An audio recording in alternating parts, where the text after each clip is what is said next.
10 interesting facts about Hiram Abiff. Hello and welcome to this video about Hiram Abiff, one of the most famous characters in Freemasonry.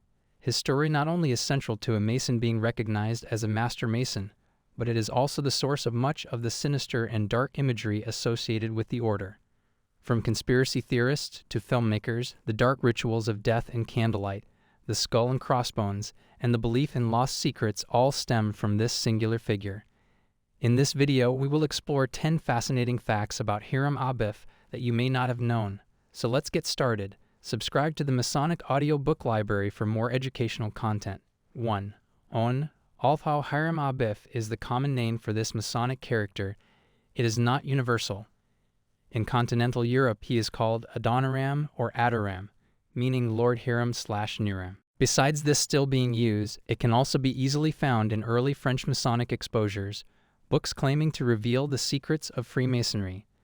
These books use namely Hiram and Adoniram, would include such works as Catechisme des Francs-Maçons, The Freemasons' Catechism, by Leonard Gabinon, printed 1744, and L'Anti-Mason, author unknown, printed 1748. The famous Masonic writer Albert Pike stated that the name Hiram could be better translated as Kuram, but this has never been taken as popular. 2. The surname of Abiff is actually a Masonic invention. Although the character is based on a biblical figure and relevant event, there is no Hiram Abiff actually mentioned in the Bible.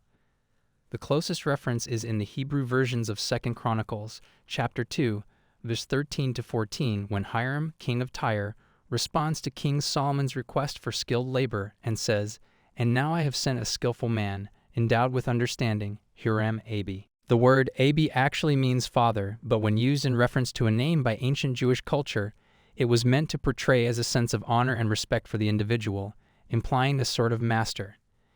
It is generally accepted that the Masonic adoption of the surname Abiff was to this and to differentiate him from King Hiram of Tyre. 3. Although Hiram Abiff is the central character within the third degree, his first actual reference in most Masonic jurisdictions is actually in the second degree.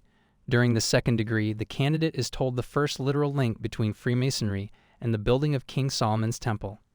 In the tracing board lecture of the degree, it is explained to the candidate that the two great pillars placed at the doorway of the temple, which hold the constitutional roles of the order, and were made of brass, and that Hiram Abiff was the master in charge of their casting. In some jurisdictions, Hiram is subtly referred to in the first degree ceremony, again during the tracing board lecture, and again in reference to pillars.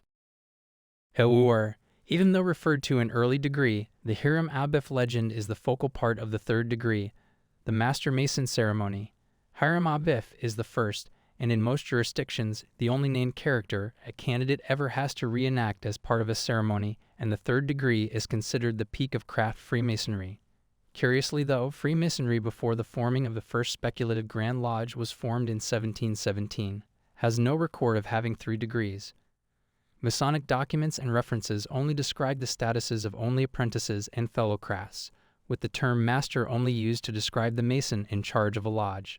This gave rise to the theory that the Hiram legend was originally the ceremony used to install a master, but further information about the development of craft rituals seems to make this very unlikely, and the belief that the ceremony was created, adopted, or adapted later. 5. The first literal reference to the character of Hiram being linked to Freemasonry is in the historic Cook manuscript, probably composed around the early 15th century. In this text, it states that Solomon held 4,000 Masons at work, and the son of the king of Tyre was one of them. Even though this seems substantial, many Masonic scholars do not relate the document to actual speculative Freemasonry, but rather hold the opinion that such references only came to light when Freemasonry gained social popularity in the late 17th century.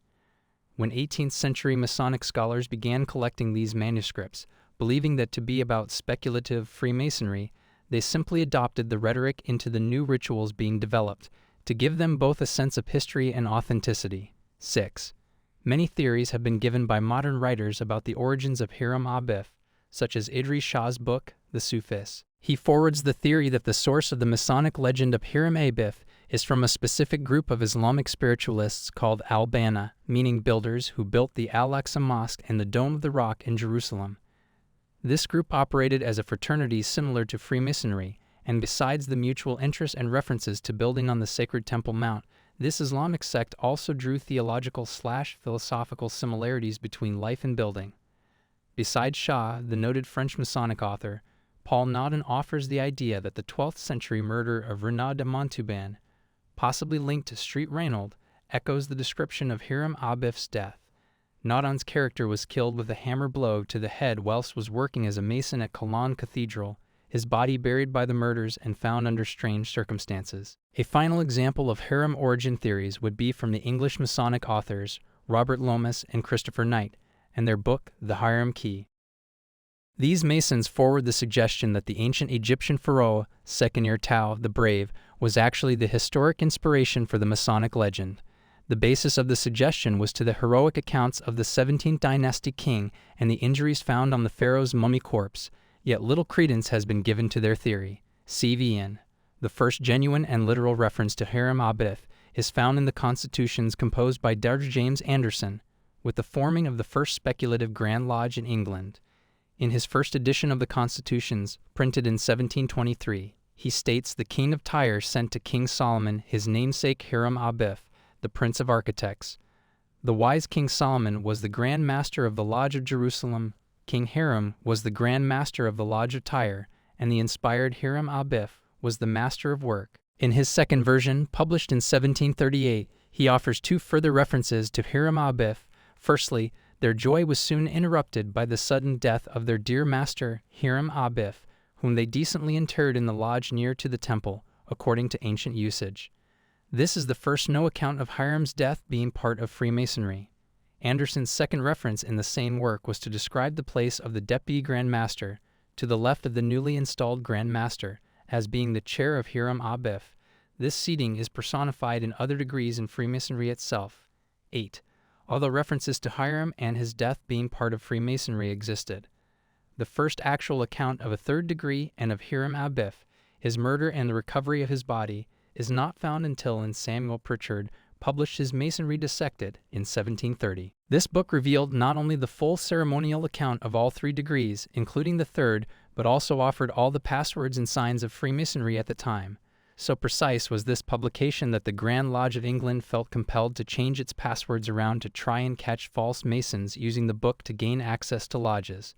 This act is believed to be one of the fundamental issues that split English Freemasonry into the ancients and the moderns, a rift of 2 Grand Lodges that was not healed until their union in 1813, creating the United Grand Lodge of England that still exists today, recognized as the oldest speculative Grand Lodge in the world. 9. Curiously, although the Masonic legend of Hiram Abiff is meant to convey to a Mason that they should rather accept death than reveal the secrets entrusted to them, the most common reason Hiram Abiff's story is remembered is because his death marks the loss of the secrets of a Master Mason. This element of lost secrets has fueled 2 distinct lines of discussion and research. Firstly, the supposed paradox that as King Solomon and King Tyre were both Master Masons, the death of Hiram should not have caused the secrets to be lost, as they must have known them too as Master Masons.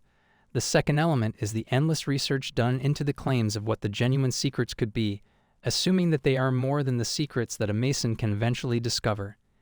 In reality, there is no paradox, only a misunderstanding in the context of the story. In the early versions of the third degree, and in other Masonic ceremonies such as the Holy Royal Arch and Royal and Select Master, it is explained that the 3 original masters, King Solomon, King Tyre, and Hiram Abiff, agreed to bury the secrets, and if any of them died, they would not perform the secrets again.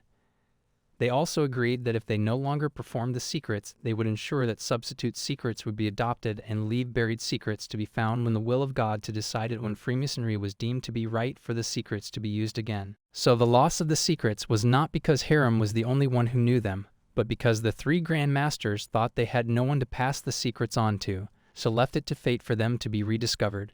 10. In 1726, according to a document known as the Graham Manuscript, an independent degree was being used by some Masonic lodges, which offer strong suggestions that originally Noah was the central character and not Hiram Abiff. The Masonic scholar H. W. Coyle translates the document into the modern vernacular as we have it by tradition, and still some reference to scripture that Shem, Ham, and Japheth went to their father Noah's grave to try to find something about him to lead them to the veritable secret which this famous preacher had, for all things needful for the new world were in the ark with Noah. Now these 3 men had agreed that, if they did not find the very thing itself, that the first thing they did find was to be to them as a secret thing, not doubting, but did most firmly believe that God was able, and would cause what they did find to prove as veritable to them, as if they had received the secret at first from God himself. So they came to the grave finding nothing but the dead body almost consumed. Taking a grip at a finger, it came away, so from joint to joint, so to the wrist, so to the elbow. So they reared up the dead body and supported it, setting foot to foot, knee to knee, breast to breast, cheek to cheek and hand to back, and cried out, "Help, O Father," as if they had said, "O Father of heaven, help us now, for our earthly father cannot." So they laid down the dead body again, and not knowing what to do, one said, "Here is yet marrow in the bone," and the second said, "But a dry bone," and the third said, "It stinketh." So they agreed to give it a name as is known. Any Mason reading this would know how significant that is. Special thank you to Brother Duncan Burden. Subscribe to Masonic Audiobook Library.